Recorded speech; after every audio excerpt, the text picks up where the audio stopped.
بەناوی خوای بەخشندەی میهرەبان کاڵەڕەنا سمڕاڵەتان پێشکەش دەکەم. دوای چەندین ساڵ چاوەڕوانی و نەهامەتی و بایکۆت و خۆپشاندان دوجار وەزارەتی پەروەردەی حکوومەتی هەرێمی کوردستان بڕیاری بە گرێبەستکردنی 38,000 مامۆستای وانەبێژیدا لەسەر داهاتی ناوخۆ. ئەمە دەکەمە تەوەری ڕاڵەی ئەمڕۆ بە میوانداری هەرێکێک لە بەڕێزان کاک ئیحسان زەڵمی چالاکوانی کۆمەڵگەی مەدەنی هەروەها مامۆستا جەلیل عەلی سکرتێری ئەنجومەنی مامۆستایانی پێشەنگ. بەخێربێن، زۆر سپاس بۆ ئامادەبوونتان لە ستۆدیۆی ڕایاڵە. مامۆستا جەلیل لە تۆ دەست پێ دەکەم. وانەبێژان داوای ئەمەیانە کرد کە ڕوویدا دەیانویست بڕیارەکە بەم جۆرە بێت کە ئێستا هەیە. بەناوی خوای گەورە، سپاس بۆ بەڕێستان بۆ ئەم دەرفەتە، سپاس بۆ بینەرانی بەڕێزی کەناڵی پەیام. لە ڕاستیدا مامۆستایان و فەرمانبەران بەتایبەت مامۆستایانی وانەبێژ چەندین ساڵە گرفتاری کێشە و قەیران یەک لە دوای یەکی ئەم دەسەڵات و حکوومەتەی هەرێمی کوردستانن کە بە ناڕەوا سیاسەتی برسیکردنیان بەسەرا ئەچەسپێنێ، بە ناڕەوا موسەکانیان لە کاتی خۆیانان ناداتێ. ئەوی پێویستە دای مەزرێنە دای نامەزرێنە نزیکەی 38,000 مامۆستای وانەبێژ هەیە، هەیەە 7 ساڵ 8 ساڵ تا 10 ساڵ مامۆستای وانەبێژە پێویستیان بەو ڕاژەیە هەبووە، چەندین دەرفەت هەبووە کە بیانکەن بە هەمیشەیی بیانکەن بە میلاک، بەڵام دایان نەمەزراندون. وەلحاصل حکوومەتی هەرێم بەداخەوە سیاسەتی برسیکردن، بەداخەوە سیاسەتی مەشغوڵکردن و قەیران دروستکردن بۆ خەڵکو و بۆ موسەخۆران یەک لە دوای یەک دروست ئەکات کە ئێمەش وەکو مامۆستایانی پێشەنگ، وەکو چالاگوانان، وەکو ئەو خەڵکەی کە هەست بە ئازاری گەلەکەمان و چین و تۆژ و کەمان ئەەکەین بەردەوام ناڕەزایەتیمان دەربڕیوە. هەڵبەتە مامۆستایانی کوردستان و بەتایبەتی مامۆستایانی وانەبێژ ئەم داواکاریان نەبووە، زۆر لەوە شایانی زیاتر بوون، چونکە ئەم بڕیارەی حکوومەتی هەرێمی کوردستان کە بڕیاری بە گرێبەستکردنی وانەبێژانی داوە، ئەمە مافێکی زۆر سەرەتایی و زۆر کەمە، ئەمە هێشتا بەشێکی کەمە لە داواکارەکانان. ئەوان شایانی ئەوە بوون کە نەک ئێستا لەم درەنگ وەختەیە و لەم سەروبەندی هەڵبژاردن و حملەی هەڵبژاردنە بکرێ بە کەرەستەی پرۆپاگەندەی هەڵبژاردن، پێویست بوو 6 ساڵ لەمەوە پێش بڕیاری بە هەمیشەیی و بە میلاکردنی مامۆستایانی وانەبێژ بدرایە، چونکە پێویستمان بەو ڕاژەیە هەبوو ئەوانیش ئیشیکاری ئەدای ئیشیکاری خۆیان کردو. ئیتر چ پێویستەکە دوات چەندین ساڵ بیانکەن بە گرێبەست؟ بۆیە پێویست بوو چەند ساڵێک لەمەوە پێش ئەو بڕیارە بدرایە و نەک بە گرێبەست بە هەمیشەیی بکرانایە، چونکە بە دڵنیاییەوە ئەم بە گرێبەستەش چارەسەری کێشەکانیان ناکە. ئەوان ئەو پەڕی ساڵێک چاوەڕێ بکەن لەسەر ئەم دۆخیان بمێنەوە، دیسانەوە قەیرانەکان دەست پێکەنەوە، مامۆستایان دێنەوە سەر شەقام و داوای بە میلاک و بە هەمیشەییکردن دەکەن، چونکە ئەم قەزەی گرێبەست و وانەبێژیە بە خزمەت بۆیان حساب نییە، وەکو پێویست بە خزمەت بۆیان حساب نیە و دواییش هەموو ئەسارەکانی ئەبینن. باشە مامۆستا، مەبەستی حکوومەت و دەسەڵات هێندە ڕوون نییە، یعنی چی بە گرێبەستی هەمیشەیی؟ لە ڕاستیدا ئەو گرێبەستی هەمیشەیە پێما بێ دوو جۆر گرێبەست هەیە. گرێبەستی کاتێ بۆ 3 مانگ 6 مانگ ساڵێک، ئیتر دوای پێویستی بە ڕاژەکەی نامێنێ و کۆتایی بە گرێبەستەکەی دێ. بەڵام گرێبەستی هەمیشەیی ئەوەیە کە ئەم گرێبەستە هەڵناوەشێتەوە، پێویستی بەو ڕاژەیە هەیە بە بەردەوامی و بە هەمیشەیی کراوە بە گرێبەست تاکو ئەو کاتەی بە فەرمانێکی تر ئەکرێن بە میلاک، ئەکرێن بە میلاک و جێگەی وەزیفیان بۆ دیاریەکە. دەکرێت بۆمان لێک بدرێتەوە کە ئەمانە هەرگیز بە هەمیشەیی ناکرێن؟ نا، من ئەوە نابینم کە هەرگیز بە هەمیشەیی ناکرێن ئەو مستەڵەحە. بەڵام لە ڕاستیدا ئەم قەزەی وانەبێژی و قەزەی گرێبەستیە هەر حکوومەت ئەوێ خەڵکی پێوە سەرقاڵکە، مامۆستایانی پێوە مەشغوڵکە. ئەگەنا معقول نییە 8 ساڵ 10 ساڵ تۆ جارێ بە وانەبێژیەوە مەشغوڵیکەی، دوایش 7 ساڵیکە بە گرێبەستەوە مەشغوڵیکەی، مامۆستا داوای بە هەمیشەییکردن بە گرێبەستەوە مەشغوڵیکە. ئینجا دوایی بیکەی بە میلاک ئەبێ لە سەرەتاوە دەست پێکاتەوە ئەو مامۆستایە. ئێستا بۆ نمونە ئەمە 10 ساڵ 12 ساڵ 15 ساڵ لە گوندێکی دوورەدەست دەوامەکە، ئەم ماوەی هیچی بە خزمەت بۆ حساب نییە. ئەگەر ببێ بە هەمیشەیی ئینجا ئەبێ لە هەوڵەوە دەست پێکاتەوە 30 خاڵ 40 خاڵ کۆ بکاتەوە کە ساڵی 4 خاڵ 5 خاڵە تاکو شایانیەوە بێت نەقڵی ناوشار کرێتەوەیان بگوازێتەوە بۆ شوێنێکی تر. بۆیەکە ئەمە کێشەکانیان حل ناکەوە، پێویستە هەرچی زووە حکوومەتی هەرێمی کوردستان بڕیاری بە هەمیشەییکردن و بە میلاکردنی مامۆستایانی وانەبێژ بدات و چارەسەری قەیرانی پەروەردەکە و چارەسەری کێشەی مامۆستایانی هەمیشەیی کا. بەڕاستی جاوە ئەمانی کرد بە گرێبەست، خۆ موسیان نایاتێ. ئەو تاباکم موسەی مامۆستای میلاک نییە، موسەی فەرمانبەران نییە. ئەوە مانگی 8مان تەواو کرد، موسەی مانگی 7مان وەرنەگرتەوە. بەڕاستی کە تۆیکەی بە گرێبەست تۆ موسەکەشی نایتێ لەولاوە. بۆیەکە پێویستە حکوومەتی هەرێمی کوردستان بەجددی بە ئەرک و بە ئەدای خۆی هەستەیە تەوتینی موچە بکات چونکە تا تەوتینی موچە نەکا بە دڵنیایە و کێشەی موچە و قەیرانی موچە چارەسەر نابێت تاکو قەیرانی موچە چارەسەر نەبێ کێشەی پەروەردە چارەسەر نابێ و شەقام چۆڵ نابێ و دەنگی ناڕەزایی کرد نابێتەوە بۆیە کە ئێمە لەم سەرەتایی دەستپێکردنی ساڵی نوێی خوێندنە داواکارین لە حکوومەتتی هەرێمی کوردستان با ئەو ئەزمونە تاڵەی ساڵیانی ڕابردوو دووبارە نەبێتەوە دەرگای قوتابخانەکان بە چۆڵی و بە داخراوی نەبینین شەقام بەو ناڕەزایەتی و خۆشانە نەبینین هەستێ بە تەوتینکردنی موچەی فەرمانبەران هەستێ بە ناردنی داتا و زانیاری دروست فەرمانبەران و مامۆستایان بۆ حکوومەتتی مەرکەزی هەستێ بە تەسلیمکردنی ئەو ئەرکانی کە لەسەرەتی ئەو داهاتانی کە لەسەرەتی بە حکوومەتتی ناوەندی تاکو ئەم قەیرانانە چارەسەر بن. دەستخۆش مامۆستا دەگەڕێمە وڵات کاک ئیحسان دێمە لای بەڕێستان. هەندەی ئێوە دوورونزی و کچالەکوانێکی کۆمەڵگەی مەدەنی ئاگاداری دۆخی مامۆستایانی وانە بێژ بن لە ئێستادا چەندێک دڵخۆشن بۆ بڕیارە و چ شتێک لە پێدانی ئەم بڕیارەکە وەزارەتی پەروەردەی حکوومەتتی هەرێمی کوردستان بڕیاری لێداوە دڵگرانن و چ شتێک لەوە نیگەرانی کردو؟ بەڵێ بەناوی خۆی گەورە و میهرەبان دیارە ئەو مافەی کە لەم وڵاتە مافی هەموو تاکێکە ئێستا بۆ بە هەواڵێکی زۆر خۆش و هەمیشە لەسەر شاشەی میدیاکانەی بیستین وی بینین ئەمەی کە ئێستا وەکو خێر ئەی بەخشنەوە سەرۆکی حکوومەت بەبێ ئەوەی بچێتە ناو ئەنجومەنی وەزیران بڕیارەدا لەسەر وانە بێژان و هەر هەمویان ئەڵێ با ببن بە عەقد و بە ئەوەی کە بچنە سەر میراکاتی وەزارەتی پەروەردە ئەمە بەڕاستی خێرێک نییە بیکەن بەم خەڵکە ئەمە مافێکی هەموو ئەو کەسانەیە کە زانکۆیان تەواو کردەوە و ئێستا لە ناوەندەکانی خوێندن خەریکی ممارەسەی شەکەن یعنی ئەمە مافێکی زۆر سەرەتاییە بەداخەوە یعنی ئەم حکوومەتە هەموو ئەم شتانەی وا لێ کردووە ئەبێ چاوەڕێ بین وەکو خێر ئەوان شتێکمان بۆ بکەن ئەگەر نامە مافێکی زۆر سەرەتاییە مامۆستایەکە 6 ساڵ 7 ساڵە لە مەکتەبێکا دەرسەڵێتەوە بەوانە بێش ئێستا گەر بێ بە عەقد و بە شێوەی گرێبەست و بچێتە سەر وەزارەتی پەروەردە ئەمە لەنیش مهمەکەی لەکوایە ئەمە 6 ساڵە 7 ساڵە ئەو حکوومەتە ئەم مافەی پێشەل کردووە ئێستا بۆ گەڕاوەتەوە مهمەکەی لەکوایە حکوومەت زۆر دواکەوتۆ لە پێدانی حکوومەت هیچ خێرێک نییە کەی بیکە وهی ئەم مزایدەی کە ئێسەیەکا و لەبەر خاتری انتخابات من پێم وایە خەڵکی هەرێمی کوردستان هوشیار بوونەتەوە لەوە ئەمە بۆ ساڵی نەوەتەکان قیناکە خەڵک بخەڵەتێن و چاوبەسی بکات و شتێکی ئاوای بداتێ بەس ئێستا خەڵک بیری ناچێتەوە ئێستاشی لەگەڵا بێ بەدەست بەسیترین شتی ژیانەوە کە مەسەلەی قەیرانی ئاو کارەبای خەڵک ئەناڵێنێ ئەوە 50 ئەوەندە ڕۆژە موچەی نەداوە بەم هەموو موچە خۆرەی کوردستان ئێتۆ بڵێ ئەمانەیان بیر بچێتەوە بەرحاڵ قسەکە لەسەرەوەیە یعنی ئەمە بڕیارێکە تا ئەندازەیەکی کەم لەم وڵاتە خەڵکی بەتایبەتی ئەوانەی کە ئەوانە بێژن دڵخۆشن تا ئەندازەیەکی کەم بەڵام بە شێوەیەکی گشتی ئەو مامۆستا چەند ساڵە فەرمانبەرە موچە خۆرە لێرە هیچ دڵخۆشیێکی هەیە بە ئیشەکەی هیچ ئینتیمایەکی هەیە بۆ ئیشەکەی خۆشەویستێکی هەیە بۆ ئیشەکەی نییە یعنی ئەمانە ئەو زیانەی کە لەو گەنجانەی ئەدەن لەو مامۆستایانەی ئەدەن بەڕاستی بە هیچ شتێک خەرەبوو ناکرێتەوە ئینتیمایان هیچ نەهێشتووە یعنی مامۆستای سەوای لێ هاتووە کە ئەچێتە ناو پۆلەکەەوە خەریکی دەرزوتنەوەیە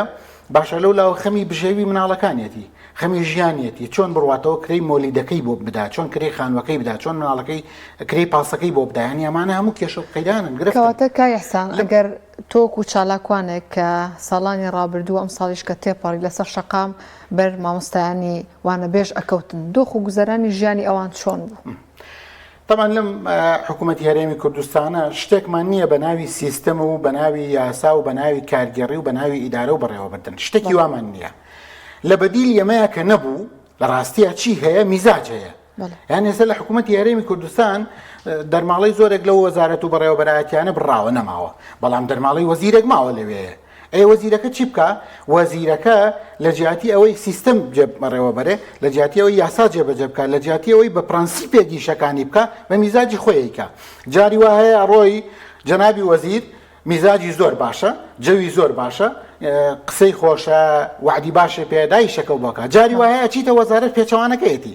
ئەچیتە ئەوێ ئەم وەزیرە میزاجی نییە هیچ کە میزاجی نەبوو هیچ یاسایەک نییە تۆ ڕێگری لێ بکەیت لەبەرەوە لە ڕاستیە ینی بەدیلی نەبوونی سیستەمی بەڕێوەبردن چییە میزاجی تاکەکانە باشە بڕیارەکانی حکوومەتتی هەرێم یعنی هیچ کات ئاسانکاریان دروست نەکردووە بۆ خەڵکی هیچ کات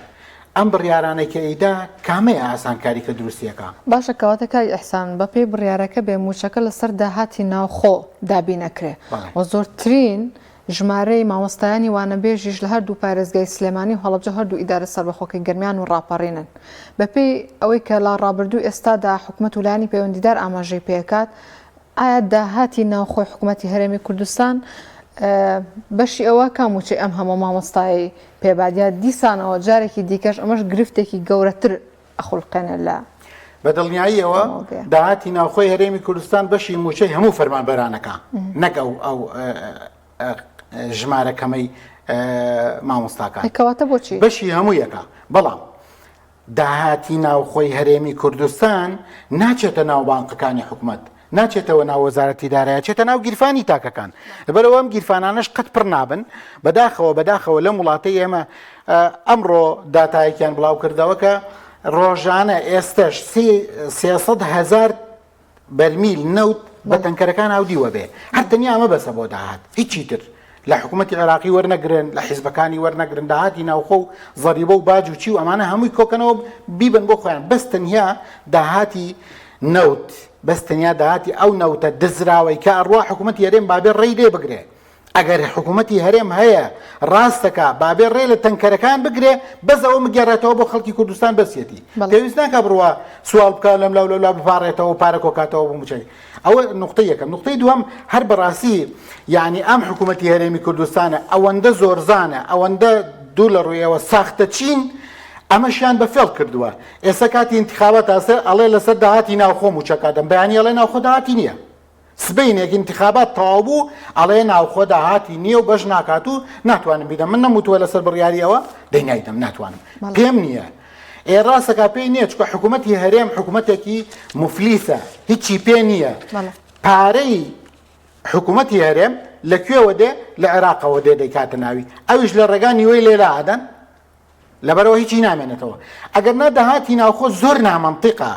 داهاتی ئەو مەرزانە لە جیاتیەوەی بڕاتەوە بۆ قاسەی حکوومەت بڕاتەوە بە قاسەی ماڵەکان نەک حیزبەکانیش ئەچێتەوە بۆ قاسەی بنەماڵەکان یعنی ئەوە زۆر شتێکی شایع لە ناو خەڵکی هەرێمی کوردستانە ئەیزانێ بە ئاشکرا هێزێکی چەکدار ئەڕوا لە مەرزەکە پارەکە وەرەگرێ و ڕێگەی باتەوە بۆ ماڵی فلان کەس ئەیباتەوە بۆ ماڵی فلان بنە ماڵە ئەمە کێشە گەورەکەیە لەبەرەوە لەم هەرێمی کوردستانە مادام بڕیارەکانی حکوومەت ئاسانکاریان نەکردووە مازام سیستەم نییە بۆ بەڕێوە بردن کاتە چی هەیە میزاج هەیە ئەم میزاجەی حکوومەتی هەرێمی کوردستان وای کردووە وەزیرەکان زۆر کەوتونەتە ژێر بەرپرسیارەتیەوە وەزیرە بەڕێزەکان کەوتونەتە ژێر بەرپرسیارەتیەکەوە بە ئەندازەی هەموو ئەو ڕابردووە هەڵەی ڕابردووە هەموو یەکەوەتە سەرشانی ئەوان ئێتۆ ئەگەر ڕاستەکەی وەزیری قسە و ناخوا وەزیری بڕیاری ناخوا وەزیری یاسا و نییە لە بەردەما چیەکەی لە ناو حکوومەتێکا کە ئەو هەموو خەیرانانەی بەسەرم حکوومەتی هەرێمی کوردستان کاڵی خان بامە بکەم ئاخر قسە حکوومەتی هەرێمی کوردستان ئەوەندە بارگرانی بەسەر خەڵکی هەرێمی کوردستانەوە دروست کردووە خەڵکی هەرێمی کوردستان ئامادەیە بڕوا بۆ خارج لە ئیژە بخنکێ ئامادەیە بەم هەموو قەیرانەوە واز لەم حکوومەت و ئینتیما و نیشتیمانە بێنە بڕواتەوە سەر حکوومەتی عێراق ینی بۆ واتان کردووە لەم خەڵکە ئەمانە بەڕاستی ینی ئەم خەڵکە تاوانی چییە کە کۆمەڵە دز و جەردە و کۆمەڵە فێڵباز و ساختەچی بوونەتە بەڕێوەبەرەوە تا وڵاتیان وێران کردووە کاول کردووە بۆیە کاتیەوەیە کە بەڕاستی جارێکی تر ئەم هەڵبژاردنە بکەنە نوقتەی تەحول و جارێکی تر گۆڕانکاری لە هەرێمی کوردستانە ئەم دز و جەردانەوە دوورخین لایەن بین زۆر باشەکاری ئەحسان وەکو چالاکوانانی کۆمەڵگەی مەدەنی ساڵانی ڕابردوو لەسەر شەقام تا چەند پشتیوانانی مامۆستایانی وانەبێژ بوون لە هەموو ڕوویەکە وڵیدا زۆر تا ئەندازەیەکی زۆر چونکەوەی چالاکوانی کۆمەڵی مەدەنی بێ لە ناو شەقاما بووە لەسەر جادە بووە هێندێک دروستکراو هەبوون هێندێک ڕێکخراوی دروستکراو هەبوون کە دەسەڵاتیان لە پشت بوو ئەوانە کاتێک مەسلحەت لەوا بووە مەسلحەتی زۆنی سەوز لەوا بووە بچنە ناو خۆپیشاندانەکان ئەچوون مەسلحەتی زۆنی زەرد لەوا بووە بچنە خۆپیشاندان بکەن ئەیان کرد مەسلحەتەکەیان لەوانە بووە نەچوونایە ناچوون ئەوەی دەکیکە من بەڵام بە شێوەیەکی گشتی چالاکوانانی کۆمەڵی مەدەنی پشتیوان بوون و هەبوون و کۆمەلگە شەقامیشیان جوڵاندووە و تا سەر ئێسقانیش پشتیوانیان لێەکەین بە حیزبەکانی معارەزەشەوە بەشێکی زۆریان لەگەڵ خۆپیشاندان و لەگەڵ ئەو خەڵکەی کە لەسەر شەقام بوو ئێمەش لەسەر شەقام بووین ئەمەش پشتیوانیمان لێ کردوون. دەستخۆش سپاس دەگەڕێم وڵات مامۆستا دێمەوە لای بەڕێستان ئێوە وەکو ئەنجومەنی مامۆستایانی پێشەنگ تا چەند هاوکاری مامۆستایانی وانە بێژبوون و چیتان بۆ کردوون؟ هەڵبەتە ئێمە وەکو ئەنجومەنی مامۆستایانی پێشەنگ پشتیوانێکی بەهێزی مافی مامۆستایان بەگشتی و مامۆستایانی وانە بێژبوون بە تایبەتی لە هەموو سەری هەموو بەیاننامەکانمان کە خاڵێکی سەرەکی و جەوهەریمان دامەزراندنی مامۆستایانی وانە بێژ بوو. داواکاریەکمان مەرجێکمان دامەزرانی مامۆستایان بێژ سەری هەموو کۆنفرانسی ڕۆژنامەوانیەکانمان کە گرتومانە بۆ مافی مامۆستا و بۆ بابەتی ڕۆژهەشتێک بوو بێ یەکی لە داواکاری و مەزەکارمان دامەزرانی مامۆستایانی وانە بێژ بوو و بەردەوام لە شەقام لەگەڵیان نابووین لە پشتیانەوە بووین لەگەڵیان نابووین لە هەموو داواکاریان بوون لەسەر ئاستی هەموو لقەکانمان کە ئێمە لە هەموو شارەکانی کوردستان لقمانەیە لە هەموو گۆڕەپانەکانی خۆپیشاندان و ناڕەزایەتی ئێمە وجودمان هەبووە لەگەڵ مامۆستایانی وانە بێژە بەردەوام داکۆکیمان لە مافەکانیان کردووە پشتیوانیان بووین و ئێستاش پشتیوانیانین چونکە خەباتەکان تا نیوەی ڕێگە گەیشتووە بۆی بگاتە مەنزڵ بگاتە کۆتایی لەگەڵیانین پشتیوانیانین مافەکانیان ڕەوایە داواکارەکانیان ڕەوایە پێویستە بکرێن بە مامۆستای میلاک و هەمیشەیی و دابمەزرێن و ئەم کێشیان بە تەواوی چارەسەر. پێتان وایە ئەم جۆرە لە بڕیاردان بۆ پرتکردنی دەنگی شەقامی مامۆستایان و فەرمانبەرانی ناڕازیە؟ بەڵێ هەڵبەتە ئێستا ئێمە دوشتمان لە پێشە یەکێکیان ساڵی نوێی خوێندنە یەکێکیان هەڵبژاردننی پەرلەمانی کوردستانە حکوومەت و دەسەڵات زۆر ئەترسێت چونکە نەیتوانیەوە موسە تەوتین کا و کێشەی موسە چارەسەر کا و پلە بەرزکردنەوە بکاتەوە و بڕیارێک لە پاشەکەوت با و مافی مامۆستای هەمیشەی و میلاک دابینکە بۆ یەکە ئەترسێ وەکو پار قەیرانی بایکۆت و شەقام ئاوەدان بکرێتەوە و بایکۆت دەست پێ بکاتەوە و دەرگای ناوەندەکانی خوێندن دابخرێت پاشان و خەڵک بەم تووڕێیەوە بڕاتە هەڵبژاردن و لە بیستی دەیە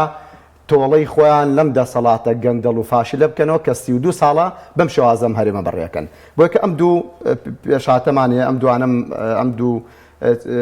ڕووداوە گەورەیە لە بەردەمانایە بۆیە کە دەسەڵات بیر لە چارەسەرکردن نەکاتەوە یان بەڕێکردن نەکاتەوە یان چاوبەست دەکاتەوە یەکێ لەوانە بە گرێبەستکردنی مامۆستانی وانە بێژە ئەگەنا مامۆستانی وانە بێژ ئەوە 7 ساڵە لەسەر شەقامن دەیان جار خۆپیشاندانیان کردووە چونەتە بەردەم ئەنجومەنی وەزیران چونەتە بەردەم پەرلەمان چونەتە حکوومەتی فیدراڵی و ناوەندی سەدان بەیاننامەیان دەرکردەوە سەدان بڵێن فشاریان دروست کردووە ئەم حکوومەتی هەرێمی کوردستانە نەهات بەدەمیانەوە جۆی لێ نەگرتن و کە هەر لەسەر داهاتی ناوخۆیە بۆ پار ئەم بڕیارینەیە کار لەسەر داهاتنەوە خۆ پار ئەم بڕیاری زۆر باشە مامۆستا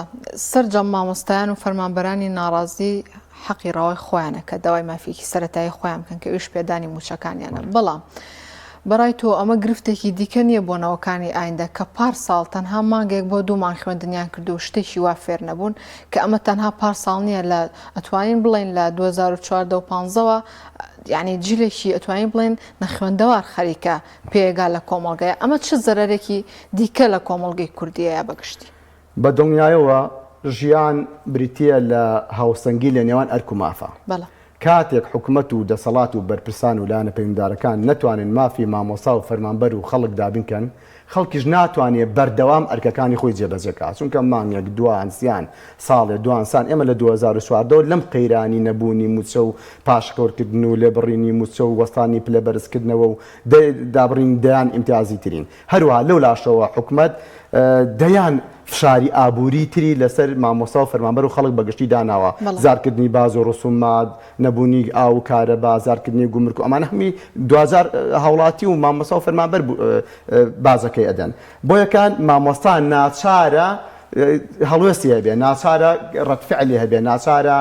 بڵێ نەخێر ناچارە دەوام ڕاگرێ ناچارە فشاری مەدەنیکە ناچارە خۆپیشاندانکە ناچارە هەر شتێکی مەدەنی پێکرێ بۆ ئەوەی داوای مافەکەی خۆی کا و مافەکەی خۆی بسەنێ ناچار هەموو ڕێگانە بگرێتە بەر بۆ یەکە بایکۆرکردن کە بە ناچاری بەسەر مامۆستایانە سەپاوە و دڵخوازی هیچ مامۆستایەک نییە و هەموو مامۆستایەک لە دڵەوە پێی ناخۆشە کە 1 دقە 1 سعات 1 ڕۆژ دەرگای قوتابخانە داخل و قوتابی دواکەوێ بەڕاستی ئەوە سەپاوە بەسەر مامۆستایانە و حکومەت سەپانێتی بەڵام کە ڕوشی داوە کێ بەرپرسیارە لێی ئەو حکومەت و دەسەڵاتە لێ بەرپرسیارە کە مافی مامۆستا نایە کە موسە نایە کە تەوتی ناکە کە پلە بەرزکردنەوەی وەستانەوە کە 56 موسە و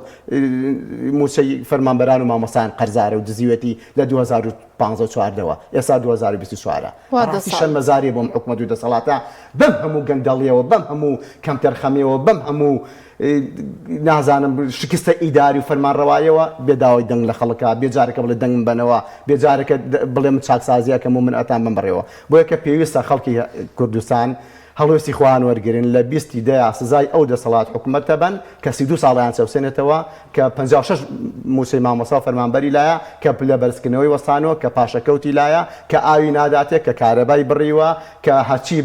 زەوی بە نرخی ئەم وڵاتەیە لەسەر کۆمپانیەکانی حیزب تاقۆی کردو ئەیکەن بە شوقۆ بە سعرێکی گران ئەفرۆشنەوە بەسەر بازار کە بێکاری دروست کردووە کە هەموو گەنجەکانی ناسار کردو وڵات و نیشتیمانی خوان بەجێ بێڵن و لە دەریاکانە ببن بە خۆراکی ماسی بۆ یەکە پێویستە خەڵک هەڵوێستی خۆیە بێ و گۆڕانکاری ڕێشەیی بکات و کۆتایی بەم هەموو قەیرانانە بێت کە ئەو حکوومەتی لێ بەرپرسێت. باشە مامۆستا چالاکوانانی کۆمەڵگەی مەدەنی و بەشێکی زۆر لە هاوڵاتیان گەشتونەتە ئەو قەناعەتێک کە قەیرانی دارایی قەیرانێکی دروست کراوە. باشە با ئێمە بڵێن قەیرانەکە قەیرانێکی ڕاستەقینەیە لە هەرێمی کوردستانە بەڵام لە 10 ساڵدا نەتوانرام قەیرانە چارەسەر بکرێت بە دڵنیاییەوە دروست کراوە چونکە پێش 2023 و پرۆسەی عێراق و داگیرکردنی عێراق حکوومەتی هەرێمی کوردستان بە داهاتی ناوخۆ موچەی ئەدا موچەی ئەدا لە ئێستا باشتر لە کاتێکدا کە نەوت نافرۆشراو کاتێ لە کاتێکدا کە باز و گومرک و زەریبە و ئەو هەموو ڕسوماتانی کە ئێستا لە هاوڵات و لە خەڵک ئەسەنرا ئەوەندە نەبوو تحویلی سارەیەک دەکرد سەنووی سەرارێک تازەکردەوە 100,000 تێچوو ئێستا 500,000 تێچێ ئەوە نەبوو بە داهاتی ناوخۆ ئەتوانرا کێشەکانی هەرێمی کوردستان چارەسەر کرێ و موچە بدرێ و ئیدارەی هەرێمی پێ بدرێ بەڵام لە 2023ەوە کە لە سا حەڤە و ئێستا لە سا 12.6 بودجێ عێراق دێ بۆ هەرێمی کوردستان کە ئەمان نەوت ئەفرۆشن زیاتر لە 300,000 بەرمیل ڕۆژانە کە ئەمان غازیان هەیە و بە عێراق و بە ناوخۆ و بە دەرەوەشی ئەفرۆشن کە ئەمان باز و ڕسوماتیان زیاترەوە بە دڵنیاییەوە داهاتی هەرێمی کوردستان لە ئێستاە ئەتوانێ هەموو کێشەکە دارایەکانی هەرێمی پێ چارەسەرکە ئەتوانێ موچە بە ئەتوانێ پرۆژە و ئاوەدانکردنەوە دەست پێ بکەنەوە بەڵام وەکو کاک حەسان ئاماژەی پێدا ئەم داهاتی ناوخۆیە ناچێتە قاسە و گیرفانی حکوومەتی هەرێمەوە ئەچێتە قاسە و گیرفانی بەرپرسە چاوچنۆک و تێرنەخۆرەکانەوە کە سەحەبی ملیارها دۆلارن هێشتا هەر تەماعەکەنە داهاتی خەڵکی ڕەشوروتی کوردستان هێشتا هەر تەماعەکەنە داهاتی ئەم خەڵکە ڕەشوروتەی کە معاشی نییە کە کاری نییە کە ئیشی نییە بۆ یەکە ئەگەر داهاتی ناوخۆ بەڕاستی بچێتەوە بەردەستی حکوومەتی هەرێمی کوردستان و حکوومەت لە دەسەڵات لە دەستێکی ئەمینا بێ لای کەسێکی دڵسۆز بێ ئەتوانێت هەموو کێشەکانی پێ چارەسەرکا و موچەشی پێ با و پێویستی بە پاڕانەوە لە بەغاو لە شوێنی گەژنێت دەستخۆش مامۆستا دەگەڕێمە وڵاتکە ئەحسان دێمەوە لای تۆ مافو ئیمتیازاتەکانی ئەو مامۆستایانەی وانە بێش کە بوون بە گرێبەست چین جگە لەو موچەی کە پێیان نەدرێ بەڵێ طبعاً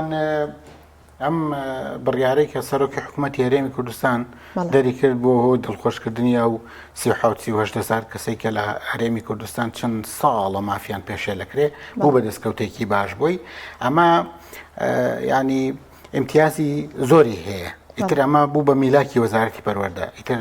بۆ خانەنشینیوانەی بۆ حسابە ئیتر پلەبەرزکردنەوەی پێکرێ ئەگەر پلەبەرزکردنەوە لە کاتێکا کە هەتا ئێستا ئەوانەی کە چەند ساڵە هەیەانەت وەساوە چەند ساڵێکە وەساوە پلەبەرزکردنەوە ئەگەر پلەبەرزکردنەوە بکرێ ئەمە بڕیارەکە وایە بەڵام بەداخەوە لەم هەرێمەی ئێمەیە بڕیار هیچ نییە یعنی بڕیارێک سەرۆکوەزیرانێکی زۆنی زەردەریەکە جێگری سەرۆکوەزیرانی زۆنی سەوز بە بڕیاری خۆی نازانێ هیچ ناچێتە ژێرباریەوە نە هیچ شتێکیش فەرمو بڕۆ هەر لە ڕاگەاندنەکانەوە بزان لێرەوە ئەوەندە گرنگی پێدرێ ئەوەندەی لەولا گرنگی پێدرێ ئەم بڕیارانە خات و کاڵێب ئەم بڕیارانەی دەسەڵات هەر بەڕاستی بڕیاری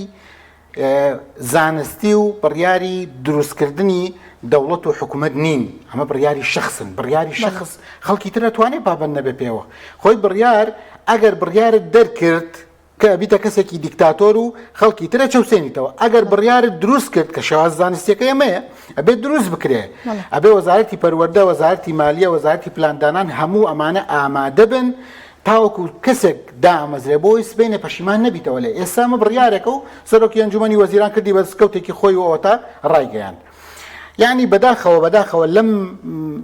ماوەی چەند مانگەی ڕابردوودا ئەم دەسەڵاتەی هەرێمی کوردستان زیاتر لە 60,000 کەسی لە هێزەکانی ناوخۆ دامەزراندووە هەر دامەزراندنی ڕەسمی نەک گرێبەست دامەزراندنی ڕسمی لە هێزەکانی ناوخۆ 6,000 کەسی دامەزراندەوە بڕۆ سەیری لیستەکەی عراق بکەی نێرستی موچە خۆرانیاری هەموو ساڵێ هەموو مانگی ئەم مانگە بۆ مانگلی زیادەکە کاکە بۆ والی زیادەکەی ئەڵێ فلان مەسول ئەوەندە حمایە هەبووە نەمان نووسیەوەنەوەی سای نووسین و فلان فەوجەوەندە خەڵکی تری هەبوون بەبی نووسین و ئەمانە گۆڕانکاریمان بەسەرایەنە و هێندێکمان لا بردوون ناڵێ هێندێکمان دەرکردوون فەسڵ کردوون نایاڵینەوەن چونکە سەر بە حیزبەکەی خۆمان خەڵکی ترمان خستۆتە ڕاست ناویانەوە